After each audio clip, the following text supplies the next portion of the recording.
దేవాది దేవుని సన్నిధిలో ఈ దినము కుటుంబాలుగా వెళ్ళండి, కుటుంబాలుగా రండి, దైవ దీవెనలు మెండుగా పొందుకోండి.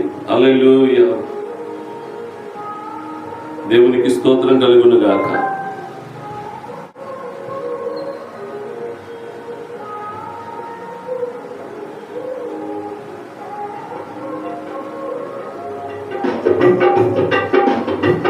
ఆనందం నీలోనే, ఆధారం నీవేగా, ఆశ్రయం నీలోనే నా యేసయ్యా. స్తోత్రార్హుడా. ఆనందం నీలోనే, ఆధారం నీవేగా, ఆశ్రయం నీలోనే నా యేసయ్యా. స్తోత్రార్హుడా. అర్హతే లేని నన్ను ప్రేమించినావు, జీవితు ఇలలో నీ కోసమే సాక్షాత్తమై. ఆనందం నీలోనే, ఆధారం నీవే, ఆశ్రయం నీలోనే నా యేసయ్యా. స్తోత్రార్హుడా. స్తోత్ర గీతమా, దివ్య క్షేత్రమా. ఆనందం నీలోనే, ఆధారం నీవేగా, ఆశ్రయం నీలోనే నా యేసయ్యా. స్తోత్రార్హుడా.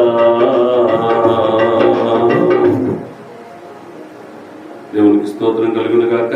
మరి మధ్యలో ఫోన్ వచ్చింది, మీకు ఇబ్బంది కలవచ్చు, నాకు కూడా ఇబ్బంది అయినా నాకున్న చిన్ని చిన్ని పరికరాలను ఉపయోగించి ఇప్పుడు మీతో దేవుని యొక్క వాక్యాన్ని మాట్లాడుతూ ఉన్నాను.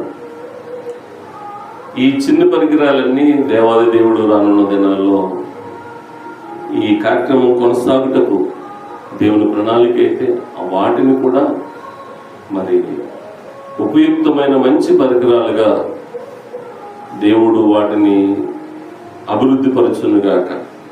హల్లెలూయా. దేవుని బిడ్డలారా, ఈ దిన వాక్యాన్ని మనం ధ్యానించుకుందాం.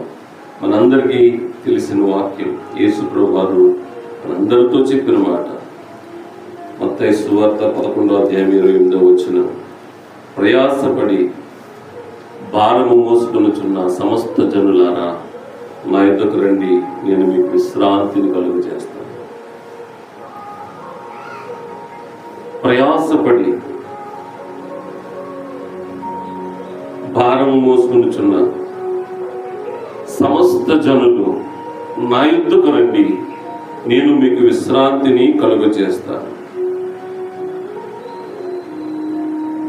ప్రియ దేవుని బిడ్డ, నువ్వు దేవుని సన్నిధిలో ఎప్పుడైతే అడుగు పెడుతున్నావో నీకు యేసు ప్రభు ఇచ్చేది ఏంటంటే విశ్రాంతి, నెమ్మది. దేని నుండి విశ్రాంతినిస్తున్నాడు, దేని నుండి నెమ్మదినిస్తున్నాడు. ఈ సత్యములు దాటి వచ్చేసాము, మరలా వాటిని గుర్తు చేసుకోలేకపోతున్నాను. ఈరోజు నేను మీ అందరితోనూ చెప్తున్నటువంటి విషయమును మన పూర్వీకులైనటువంటి దైవదాసులు ప్రకటించినవే. నేను కొత్తగా ప్రకటించుట లేదు కానీ వాటిని రిపీట్ చేస్తున్నాను. గమనించండి. మనం వాటిని దాటి వెళ్ళిపోయినప్పుడు సంగతి అర్థం కాదు. పూర్వదినాల్లో ఒక చిన్న కథ ఉండేది మన పల్లెటూర్లలో. ఒక చిన్న కథ, ఎల్లయ్య వ్యాపారం అనే ఒక కథ. ఎల్లయ్యను వ్యాపారం పంపుదాం అనుకున్నారట. కానీ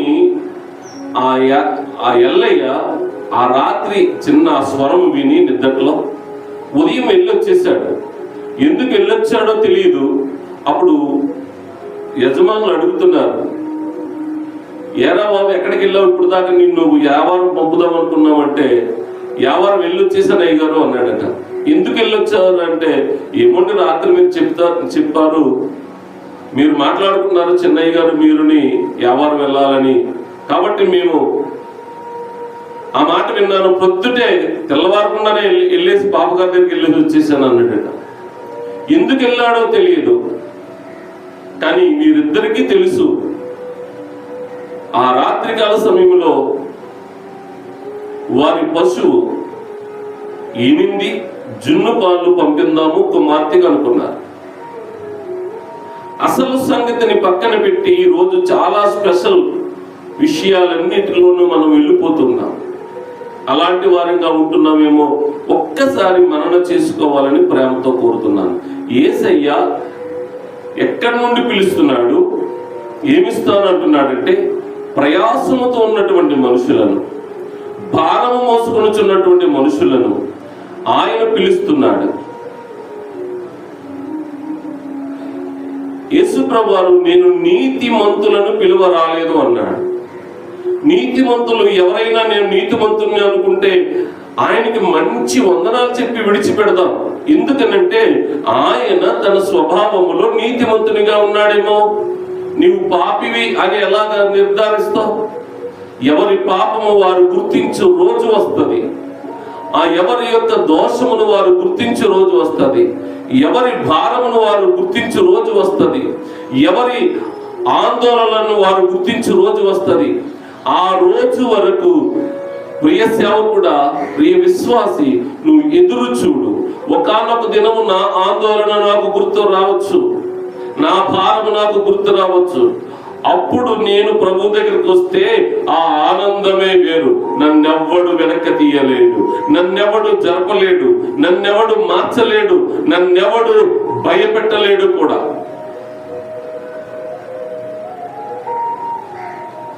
ఈరోజు ప్రయాసముతో భారము మోసుకున్న వారినే యేసు ప్రభు పిలుస్తున్నాడు. ఆయన పిలిచింది కూడా అదే. కానీ ప్రయాసం ఏంటి, భారం ఏంటి, ఈ రెండు సేవకునిగా మీ అందరితో క్లుప్తంగా చిన్న విషయాలు మీతో చెప్పి నేను ముగిస్తాను. అందరూ ఒకసారి ఆదికాండము 4వ అధ్యాయం తీస్తే, ఈ 4వ అధ్యాయంలో హేబేలు అన్న ఆయన కనబడతాడు. హేబేలు ఏమంటున్నాడంటే, నా భారము చాలా గొప్పది. ఆదికాండము 4వ అధ్యాయంలో ఈ విషయం రాసి ఉంది. 11వ వచనం, అందుకు కయీను, నా దోష శిక్ష నేను భరింపలేనంత గొప్పది. దోషము భరించలేనంత గొప్పదిగా ఉందట. ఏంటి దోషము? ఏంటి దోషము? తన తమ్ముడైన హేబేలును చంపాడు. చంపడానికి కారణం ఏంటి? ఆస్తి తగాదాలు కాదు, అందం కాదు. ఒకవేళ ఎవరైనా స్త్రీ కోసము, మన పురాణ గాథల్లో ఉన్నాయి, స్త్రీ కోసము అన్న తమ్ములు చంపుకున్న పురాణ గాథలు ఉన్నాయి. ఇది కూడా ఒక పురాణము, అంటే పురాతనము. ఈ పురాతనములో ఒక స్త్రీ కోసం చంపుకోలేదు వాళ్ళిద్దరూ కయీను హేబేల్ని చంపింది ఎందుకనంటే, దేవునికి ఇష్టమైన బలి హేబేలు ఇచ్చాడు. తను ఇష్టమైనది దేవునికి ఇవ్వలేకపోయాడు కయీను. కయీను ఇవ్వలేని కారణం చేత ఇచ్చిన హేబేలును కయీను చంపాడు. అంటే అర్థం ఏంటంటే, దేవునికి ఇష్టమైన ఆరాధన చేసేవారిని, దేవునికి ఇష్టము కాని ఆరాధన చేసేవారు చంపుతారు. ఇక్కడ దేవుని పేరు మాత్రమే కనబడుతుంది, కానీ వారి యొక్క స్వలక్షణాలు గుర్తించుకోవడం లేదు. వారి స్వలక్షణాలు, వారి బుద్ధిని గుర్తించుకోవడం లేదు. దేవునికి నువ్వివ్వడం ఏంటి, నీది అంగీకరించడం ఏంటి, నేను ఇవ్వడం ఏంటి, నాది అంగీకరించకపోవడం ఏంటి అనే కక్ష పెట్టుకున్నాడు. కానీ విషయం ఏంటంటే నేను కూడా నీ వలనే దేవుడు అంగీకరించినది ఇస్తాను అని అనుకోలేదు అతను. భారతదేశానికి బ్రిటిష్ వాళ్ళు రాకముందే ఇప్పుడున్నటువంటి ఈ హైందవ ధర్మము సంపూర్ణంగా లేకముందే, లేదా ఇప్పుడున్నటువంటి ఎన్నో మత వ్యవస్థలు లేకముందే క్రీస్తు ప్రేమను పట్టుకుని వచ్చాడు. క్రైస్తవ్యాన్ని పట్టుకుని రాలేదండి తోమా గారు. యేసుక్రీస్తు ప్రేమను మాత్రం పట్టుకుని వచ్చాడు. ఇదిగో ఆయన ఇంత ప్రేమ గలవాడు, ఎంత దయ గలవాడు, ఎంత జాలి గలవాడు, ఎంత కృప గలవాడు, ఆయన దగ్గరకు కానీ మీరు వస్తే ఆయన మీ యొక్క పాప భారాన్ని లేదా శాప భారాన్ని తీసివేస్తాడు అని చెప్పడానికి వచ్చాడు. తోమా గారు రావడానికి సువార్త ఒక్కటే కారణం కాదు, ఆయనకున్న పని కూడా కారణం. ఆయన చేతిలో ఆయన ఒక మంచి తాపీ మేస్త్రి, ఆర్కిటెక్చర్, ఉన్నతమైన భవన నిర్మాణాలు చేయగలడు. కాబట్టి మన దేశంలో ఉన్నటువంటి రాజులు ఆయనను పిలుచుకుని వచ్చి ఆయనతో పని చేయించారు. ఇప్పుడు గొప్ప గొప్ప కట్టడాలుగా ఉన్న ప్రతి కట్టడం వెనక తోమా గారి యొక్క హస్తం ఉంది. ఆ రీతిగా ప్రయాణం ఇక్కడికి సాగి ఆయన నమ్మిన దేవుణ్ణి ఆయన ఆరాధన చేసుకుంటూ ఉండేవాడు. ఆయన ద్వారా కొంతమంది మేలు అనగా స్వస్థత పొందుకున్నారు, నెమ్మది పొందుకున్నారు, ఆదరణ పొందుకున్నారు. ఇది నచ్చని వారు ఆ రోజున కూడా తోమా గారిని చంపారు. విషయం ఏంటంటే ప్రజలకు ఇష్టమైన పని చేయలేరు, దేవునికి ఇష్టమైన పని చేయలేరు. ప్రజలకు ఇష్టమైన పని చేసేవారికి, ప్రజలకు మేలుకరమైన పని చేసేవారిని, అలాగే దేవునికి ఇష్టమైన పని చేసేవారిని కూడా చంపడానికి ప్రయత్నిస్తూనే ఉంటారండి. ఇది ఎక్కడ అక్కడ ఇక్కడ అని లేదు. దేవునికి స్తోత్రం కలుగును గాక. హల్లెలూయా, హల్లెలూయా. అక్కడ ఎక్కడని లేదు, ఎక్కడైనా ఇదే సంగతి జరుగుతూ ఉంది. అయితే ఇలాగ ఒక వ్యక్తిని చంపి, ఒక వ్యక్తిని పాతిపెట్టి, హృదయంలో కోపాన్ని, పాపాన్ని, శాపాన్ని కూడగట్టుకున్నటువంటి వ్యక్తి ఎంత భారం మోస్తాడో ఆ భారము వర్ణించలేనిది. అన్యాయంగా ఒకరిని కలుపుకున్నాం అనుకోండి, తిరిగి న్యాయ సభలో నిలబడినప్పుడు అతను తీసేసుకోగలడు. కానీ అన్యాయంగా ఒక వ్యక్తిని చెప్పామనుకోండి, ప్రాణం తిరిగి ఇవ్వలేనిది కదా. ఆ భారము ప్రతి వారి మీద ఉంటుందండి. ఒకవేళ అన్యాయంగా ఒక మాట మాట్లాడావా, వెళ్ళి క్షమాపణ చెప్పుకోవచ్చండి, అవకాశం ఉందండి. కానీ ఒక వ్యక్తిని చంపితే తిరిగి ఇవ్వలేమండి. ఈ భారము చాలా గొప్పదండి. ఆ భారము మోసుకునిచున్న వారులారా. ఇక రెండోది ప్రయాసము.